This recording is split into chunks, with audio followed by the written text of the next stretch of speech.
اب یہ نماز اگر ہم اٹھا لیں معراج کی رات والی نماز، تو اس سے کئی مسئلے اور کئی عقدے اور کئی سوالات حل ہو جائیں گے۔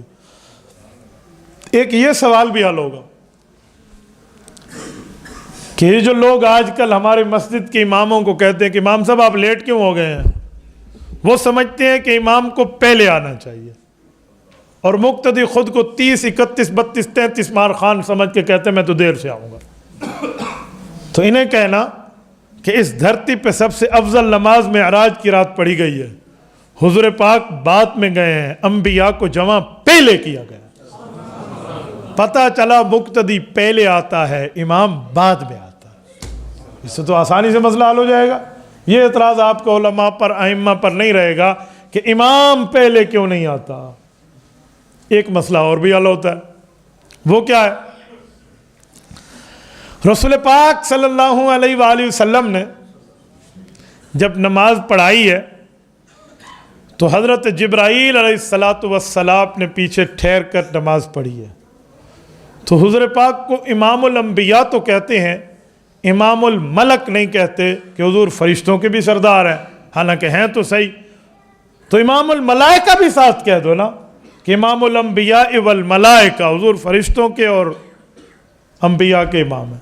تو اس سے یہ نقطہ حل ہوتا ہے کہ جو نماز کا معاملہ ہے یہ اعلیٰ درجے کی انسانیت کا مسئلہ ہے، فرشتے اس معاملے سے ماوراء ہیں، اس نے عبادت کی ہے تو بطور تلذذ کی ہے، بطور راحت کی ہے، بطور وزٹ کی ہے، بطور رسول اللہ کے مقتدی بننے کے کی ہے، کوئی نماز اس کے لیے ضروری نہیں تھی، یہ بطور تلذذ ہے، بطور راحت ہے۔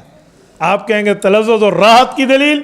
جی ہاں، المنبہات پہ حافظ ابن حجر اسقلانی المتوفی 852 ہجری لکھتے ہیں، اللہ کے رسول نے فرمایا حبب الی من دنیاکم ثلاث، کہ لوگوں دنیا میں مجھے 3 چیزیں بہت پسند ہیں، الطیب خوشبو پسند ہے، والمرأة الصالحہ نیک بیوی پسند ہے، وجعلت قرۃ عینی فی الصلاۃ نماز تو ہے ہی میری آنکھوں کی ٹھنڈک۔ تو جبرائیل کو پتہ ہے جس کا رفیق معراج کے سفر کا رفیق بناؤں اس کی آنکھیں ٹھنڈی ہیں نماز سے، لہٰذا ان کے ساتھ نماز میں شامل ہو جاؤ، ٹھیک ہے۔ اچھا، اس سے ایک مسئلہ اور بھی حل ہوتا ہے، وہ ہے عقیدہ ختم نبوت کا مسئلہ۔ آپ کہیں گے کیسے؟ جبرائیل تو بطور مزہ ہے نا، مقتدی جتنے ہیں وہ سارے نبی ہیں، ان میں حضرت رسول اللہ کی اقتداء میں کوئی ایسا مقتدی نہیں ہے جو وقت کا نبی نہ ہو۔ نہیں سمجھے؟ سمجھ آئی یا نہیں آئی؟ آپ بولتے نہیں ہیں نا، میں اس لیے آپ سے جواب لیتا ہوں، آپ سے نعرہ نہیں لگواتا تاکہ آپ میری بات سمجھ سکیں۔ حضور پاک علیہ السلام نے نماز پڑھائی ہے، جتنے مقتدی ہیں وہی نبی ہیں، جو نبی ہیں وہی مقتدی ہیں، اس رات ہو گیا۔ تو ختم نبوت والا عقیدہ بھی حل ہو گیا کہ اگر حضور پاک کے بعد کسی نبی نے آنا ہوتا تو یہاں موجود ہوتا، حضرت رسول اللہ یہاں موجود ہیں، انبیاء موجود ہیں، جتنے جھوٹے مدعیان نبوت بے ایمانین گزرے ہیں جو خود کو نبی کہتے ہیں، ان میں ایک کی حاضری بھی ادھر نہیں ہے، مسلمہ کذاب سے لے کر مسلمہ پنجاب مرزا قادیانی تک کوئی ایک بھی یہاں شامل نہیں ہے۔ پتہ چلا جو مقتدی ہے وہ نبی ہے، جو نبی ہے وہی مقتدی ہے۔ بلکہ ایک جملہ کہتا ہوں سنو، حضور پاک کے بعد نیا نبی پیدا نہیں ہونا، لیکن ایک نبی نے حضور کا امتی بن کے آنا ہے، اس کا کیا نام ہے؟ حضرت عیسیٰ علیہ السلام، وہ بھی آئے ہیں اور اس نماز میں شامل ہیں۔ بابا حضرت عیسیٰ پہلے کے نبی ہیں، لیکن رسول اللہ کے دور نبوت میں حضور پاک کے دین کی امداد کے لیے، نصرت کے لیے حامی اور مددگار ہونے کے ناطے معراج کی رات وہ بھی ٹھہرے ہوئے ہیں، حالانکہ وہ پہلے کے نبی ہیں۔ تو اگر مرزا قادیانی خود کو نبی کہتا ہے، سجا خود کو نبی کہتی ہے، مسلمہ خود کو نبی کہتا ہے، اسود عنسی خود کو نبی کہتا ہے، بہاؤالدین بہائی خود کو نبی کہتا ہے، ان سمیت جملہ مدعیان نبوت جتنے ہیں خود کو نبی کہتے ہیں، تو اپنا وجود وہاں میں دکھائیں۔ دیدہ بیعت، دا گز دا میدان، اس جگہ آ کر فیصلہ ہو جائے گا کہ وہاں پر ان جھوٹوں میں کوئی ایک، ان کا پردادا بھی اس وقت وہاں نہیں تھا، یہ کہاں ہوں گے؟ کوئی تو ہمیں دکھا دے۔ قادیانیت سے جب بات ہو نا تو نبوت کی دلیل میں کہا کرو کہ حضور امام الانبیاء ہیں، تو بظاہر تو قادیانی کہیں گے نا جی ہاں، تو انہیں پھر پکڑ لو۔ انہیں کہنا جب حضور امام الانبیاء ہیں تو نبی وہاں مقتدی موجود تھے، وکھا اتھے مرزا کھلوتا آئی، دکھا ہمیں مرزا تھا وہاں، تھا تو ہم مانتے۔ میں نے کئی قادیانیوں کو الٹے پاؤں اس دلیل پہ بھگایا ہے، کئی قادیانی مربیوں کو، چھوٹے موٹے قادیانی کی بات نہیں کر رہا، ان مربیوں کی بات کر رہا ہوں جو ان کے مولوی گرو گھنٹال شمار ہوتے ہیں۔ ایک بار تو میری لائیو چیٹ ہوئی کینیڈا میں، ایک قادیانی سرمد ان کا ٹورنٹو میں ہے، اس سے انہوں نے کہا نبی کیسے کہتے ہیں؟ میں نے کہا اسی کو کہتے ہیں جو معراج کی رات حضور کا مقتدی بنا ہے۔ میں نے کہتے ہیں یہ تعریف کہاں لکھی ہوئی ہے؟ میں نے کہا ہے جیب میں رکھ، یہ باتیں میں تیری بہت اچھی جانتا ہوں، کہاں لکھی ہوئی ہیں؟ لکھی ہوئے تو سارے دلیلیں تھی ختم نبوت کی، وہ تم نے مانی ہے؟ کہاں لکھی ہے؟ سن، یہ میں نے دلیل دی ہے، اگر ہے غلط تو قرآن حدیث پڑھ دے کہ وہاں نبی نہیں تھے، میں مان لاؤں گا، اور اگر یہ ہے ٹھیک تو پھر تو مانتا کیوں نہیں ہے؟ مجھے کہتا ہے جی آپ پھنس جاؤ گے۔ اچھا جب اہل باطل پھنستا ہے نا تو وہ ڈیوائیڈ اینڈ رول پہ آپ کو ڈراتا ہے، پھنس جاؤ گے پھنس جاؤ گے، تو اس پر کوئی نہیں ڈرنا، یوں سینہ اٹھا کر کہنا پھنسا کے بھی کھا۔ اور میرا چیلنج ہے اس دھرتی پر، اس کرۂ ارض پر، اس اللہ کے آسمان کے نیچے، اس نیلی چھت کے نیچے، اس خشکی کے اوپر، دنیا کے جتنے مذاہب ہیں، کسی ماں کی کوکھ نے وہ بیٹا نہیں جنا جو علماء دیوبند کو دلیل میں پھنسا جائے۔ یہ ذہن میں رکھیں، میں علی وجہ البصیرہ کہہ رہا ہوں، میں صرف دیوبندیت کی عقیدے کی بنیاد پہ نہیں، عقیدت کی بنیاد پہ نہیں، قوت دلال پر کہہ رہا ہوں۔ میں نے وزٹ کیا ہے مکمل کا مکمل، میں دنیا گھوما ہوں، میری عمر ٹھیک ہے کم ہے لیکن اس مسئلے پر میرا تجربہ بہت زیادہ ہے۔ میں دنیا کے کئی ممالک گھوما ہوں، میں نے ایک ایک جگہ کی خاک چھانی ہے، میں نے مرزائیت کی میم سے مماتیت کی میم تک ایک ایک فرقے سے ٹکر دے کر دیکھی ہے کہ ان کے پلے کتنے دلائل ہیں۔ میں علی وجہ البصیرت کہتا ہوں، کسی ماں کی کوکھ میں وہ بچہ آج تک باہر نہیں آیا جو اس طرح دیوبندیت کو چیلنج کر کے اس پر بات ثابت کر سکے۔ یہ بہت مشکل بات ہے، بہت مشکل بات ہے۔ اللہ پاک نے ان کے اوپر وہ فضل کیا ہے، علماء دیوبند پر وہ کرم رکھا ہے، وہ عزتوں کے تاج ان کو دیے ہیں کہ رہتی دنیا تک شاید کسی کو ملے۔ تو میں نے انہیں کہا پھنسا کے دکھاؤ، کس جگہ پہ آپ پھنسائیں گے؟ کہتے ہیں وہاں جبرائیل بھی نماز پڑھنے والا تھا اور اسے تو تم نبی نہیں کہتے۔ میں نے کہا اپنی عقل کا علاج کرا، جبرائیل تو فرشتہ ہے، فرشتوں کی تو بات ہی نہیں چل رہی، بات تو نبیوں کی چل رہی ہے، اور تیرا دماغ خراب ہے، تو درمیان میں فرشتوں کو لے کر آ گیا۔ تو عجیب معاملے ہیں، یقین مانیں ہمیں سمجھ نہیں آ رہی کہ پتہ نہیں کیا دماغ ہے۔ ایک دلیل اٹھائے نا یہ معراج کی رات، اس سے کتنے عقائد حل ہوتے ہیں۔ اچھا اس معراج کی رات والے مسئلے پر ایک مسئلہ اور، عقیدہ اور بھی حل ہو جاتا ہے۔ وہ کیا ہے کہ یہ جو طبقہ ہمیں ایک جملہ کہتا ہے کہ تم دیوبندی وفات کے بعد انبیاء کو اپنی قبروں میں زندہ اور عبادت گزار مانتے ہو، حالانکہ قرآن کریم میں کچھ اور لکھا ہے، تو ہم حیران ہیں کہ وہ کون سی آیت ہے جو ہمارے اس عقیدے کے خلاف ہے، ذرا پیش کیجئے۔ اب کہتے ہیں سورۃ ہجر آیت نمبر 99 میں ہے وَعْبُدْ رَبَّكَ حَتَّى يَأْتِيَكَ الْيَقِينَ، کہ عبادت موت تک کرو۔ تو تم تو موت کے بعد عبادتوں کے قائل ہو کہ حضور پاک اپنی قبر میں زندہ اور نمازیں پڑھتے ہیں، اور الحمدللہ ہم اس بات کے قائل ہیں کہ وفات کے بعد انبیاء اپنی قبروں میں زندہ ہیں اور نمازیں پڑھتے ہیں، ہم تو مانتے ہیں۔ تو یہ جب سوال آتا ہے تو سازشیوں کی سازش یہ ہے، فتین کا فتنہ یہ ہے، فسادی کی فساد یہ ہے، وہ بتانا چاہتا ہے کہ ان کا عقیدہ اور قرآن کی آیت جدا جدا ہے۔ اہل حق کا کوئی عقیدہ ہو کسی قرآن کی کسی زبر زیر کے خلاف بھی نہیں ہے۔ یہ بالکل غلط بات ہے جو کر رہے ہیں۔ اب میں جواب دیتا ہوں۔ میں نے کہا دو باتیں ہیں، اگر موت کے بعد عبادت نہیں ہے جو تو کہہ رہا ہے، کیونکہ تو نے جو آیت پڑھی ہے اس میں موت کے بعد کا ذکر نہیں ہے، آیت میں یہ ہے کہ موت تک عبادت کرو، موت کے بعد ہے یا نہیں اس پر یہ آیت خاموش ہے۔ یہ نہیں ہے کہ موت کے بعد نہیں ہے، آیت یہ نہیں، آیت ہے موت تک کرو۔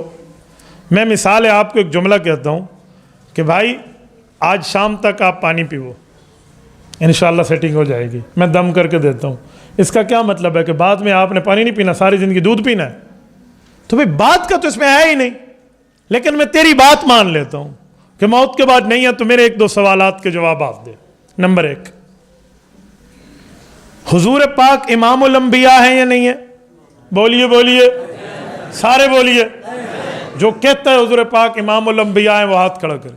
جو مانتا ہے حضور پاک علیہ الصلوۃ والسلام انبیاء کرام کے امام ہیں یا نہیں ہے؟ تمام انبیاء کو معراج کی رات سرور کائنات صلی اللہ علیہ وسلم نے نماز پڑھائی ہے یا نہیں پڑھائی؟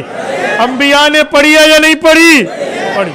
اب توجہ رکھنا، میں ایک سوال کر رہا ہوں، اگر حضور پاک علیہ الصلوۃ والسلام امام الانبیاء ہیں اور یقیناً ہے، تو یہ انبیاء نے حضور کے پیچھے یہ جو نماز پڑھی ہے موت سے پہلے یا بعد میں؟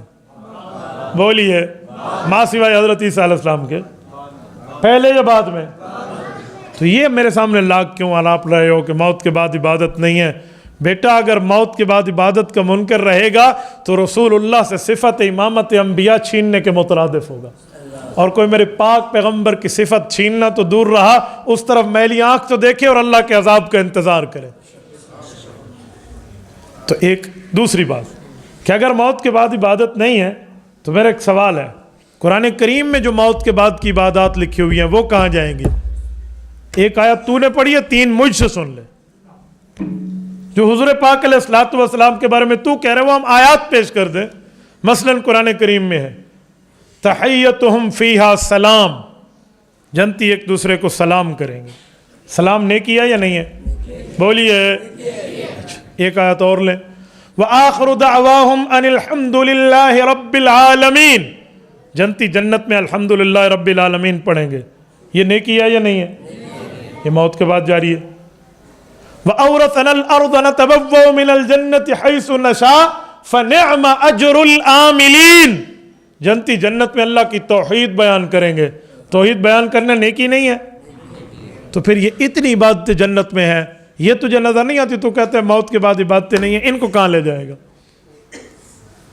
میرے ان 2 سوالات کے جواب آپ دے دو، آپ کا میں دے دوں گا، تیرے بس کی بات نہیں ہے، میں جواب دوں گا۔ اب سنو، اہل حق کہتے ہیں یہ بھی ٹھیک ہے کہ موت تک عبادت کرو، یہ بھی قرآن کی آیت ہے، اور موت کے بعد عبادت کی آیات اور احادیث بھی ٹھیک ہے۔ وجہ فرق کیا ہے؟ ما بہل امتیاز کیا ہے؟ ریزن کیا ہے؟ او میں پیش کر رہا ہوں۔ بھائی مسئلہ یہ ہے کہ عبادت کی 2 قسمیں ہیں، ایک ہے عبادت تلذذی، ایک ہے عبادت تکلیفی۔ عبادت تکلیفی کا معنی اللہ نے مکلف کر دیا ہے، فرض کر دیا ہے، واجب کر دیا ہے، لازم کر دیا ہے، ضروری کر دیا ہے، کمپلسری ہے، آپ نے ہر صورت یہ عبادت کرنی ہے، اسے کہتے ہیں مکلف ہونے والی عبادت۔ ایک عبادت ہے تلذذی، آپ کی مرضی کرو، آپ کی مرضی نہ کرو، دل چاہے تو بجا لاؤ، دل چاہے تو چھوڑ دو، آپ کی مرضی پر منحصر ہے، اسے کہتے ہیں تلذذی، لذت کے لیے، راحت کے لیے، آرام کے لیے، اور اپنے دل کی خوبصورتی کے لیے۔ سنو، وفات کے بعد جو عبادات ہیں اس کا مسئلہ اور ہے، وفات سے پہلے جو عبادات ہیں ان کا مسئلہ اور ہے۔ جو وفات سے پہلے کی عبادت ہے وہ عبادت کمپلسری ہے، وہ واجب ہے، وہ لازم ہے، وہ فرض ہے، وہ ضروری ہے، ہر صورت مسلمان کو کرنی ہوگی۔ لیکن موت کے بعد عبادت لازم نہیں ہے، ضروری نہیں ہے، واجب نہیں ہے، آپ پر اختیاری ہے، الیکٹو ہے، آپ چاہیں تو کریں، چاہیں تو چھوڑ دیں۔ لیکن انبیاء کرام کرتے ہیں، اعلیٰ درجے کے، وہ اللہ کے عابدین ہیں، ساجدین ہیں، ساحرین ہیں، اس لیے کرتے ہیں۔ اور میرے پاک پیغمبر تو اس لیے نماز وفات کے بعد پڑھتے ہیں کہ فرمایا وَجُعِلَتْ قُرَّتُ عَيْنِي فِي الصَّلَاةِ، نماز پڑھوں گا میری آنکھوں کی ٹھنڈک ملے گی۔ اگر یہ جواب نہیں ہے تو یاد رکھنا اس دھرتی پر تمہیں جواب نظر نہیں آئے گا۔ تو جواب ہے یہی کہ انبیاء کرام بطور تلذذ، بطور راحت، بطور مزہ کرتے ہیں۔ کھانے کی 2 قسمیں ہیں یا نہیں ہیں؟ ایک ہے ضروری کھانا جو آپ کھانا کھاتے ہیں جس کے بغیر زندہ ہی نہ رہ سکتے، ایک ساتھ آپ چٹنی رکھتے ہیں، آپ رائتا رکھتے ہیں، آپ فروٹ رکھتے ہیں. کیوں رکھی آپ نے چٹنی؟ کیوں رکھی آپ نے رائتا؟ کیوں رکھی آپ نے کیچپ؟ کیوں رکھی آپ نے فروٹ؟ وہ بطور لذت حاصل کرنے کے لیے، اور یہ بطور کھانا کھانے. جب کھانے کی دو قسمیں ہیں تو چاچے تجھے عبادتوں کی دو قسمیں سمجھ نہیں آتی، ایک فرض ہوتا ہے، ایک نفل ہوتی ہے. فرض پڑھنے پڑتے ہیں، نفل مرضی ہے پڑھو یا نہ پڑھو. بھائی یہ تو حضور پاک علیہ السلام کے وسیلے سے اللہ نے اولیاء اللہ کو یہ رتبہ دیا ہے، ولی اللہ کو یہ مقامات دیے ہیں کہ انہیں بھی عبادت کا مزہ آنے لگتا ہے. حضرت حاجی امداد اللہ مہاجر مکی، اللہ ان کی قبر پہ کروڑوں اربوں رحمت نازل فرمائے. حضرت مولانا قاسم نانوتوی رحمہ اللہ، حضرت مولانا رشید احمد گنگوہی رحمہ اللہ کے شیخ اور مرشد ہیں. یہ فرماتے تھے کہ اللہ کل قیامت میں پوچھیں گے مہاجر مکی امداد اللہ کیا لائے؟ تو کہا ایک ہاتھ سے قاسم نانوتوی پیش کروں گا، ایک ہاتھ سے رشید احمد گنگوہی پیش کروں گا. یہ ان کے مرید ہیں دونوں. حضرت حاجی امداد اللہ مہاجر مکی رحمہ اللہ کو رب نے بڑی ولایت عطا فرمائی تھی. میں نے ان کی قبر پہ فاتحہ پڑھا ہے. جنت المعلیٰ مکہ مکرمہ میں حضرت اماں خدیجۃ الکبریٰ رضی اللہ عنہا کے قدموں میں ان کی قبر موجود ہے. حضرت حاجی صاحب رحمہ اللہ فرماتے تھے کہ میرے سامنے کوئی قرآن کریم کی آیت پڑھتا ہے نا تو میں پہچان جاتا ہوں یہ اللہ کا قرآن ہے، اور حدیث پڑھتا ہے تو میں پہچان جاتا ہوں یہ حضور کا فرمان ہے. حالانکہ حاجی صاحب عالم نہیں تھے، مکمل عالم مفتی نہیں تھے، حافظ نہیں تھے، وہ دیکھ کر پڑھے ہوئے تھے قرآن کریم. کیوں پہچان جاتے؟ وہ کہتے اس کی سننے کی لذت خداوندی ہے، اس کے سننے کی لذت محمدی ہے. کہا مجھے سمجھ آ جاتا ہے کہ سبحان اللہ کہنے کا معاملہ کیا ہے، الحمدللہ کہنے کی لذت کیا ہے، لا الہ الا اللہ کہنے کی لذت کیا ہے. یار یہ اولیاء اللہ کو فرق مل گیا ہے کہ عبادات کی بنیاد پہ رب نے انہیں مرتبہ، مقام، درجہ، حیثیت، ویلیو عطا کی ہے. تو وقت کے نبی اور نبیوں میں بھی امام الانبیاء کا رتبہ کہاں ہوگا؟ تو اس لیے یہ اعتراض نہیں ہو سکتا. تبارك الذي نزل الفرقان على عبده ليكون للعالمين نذيرا.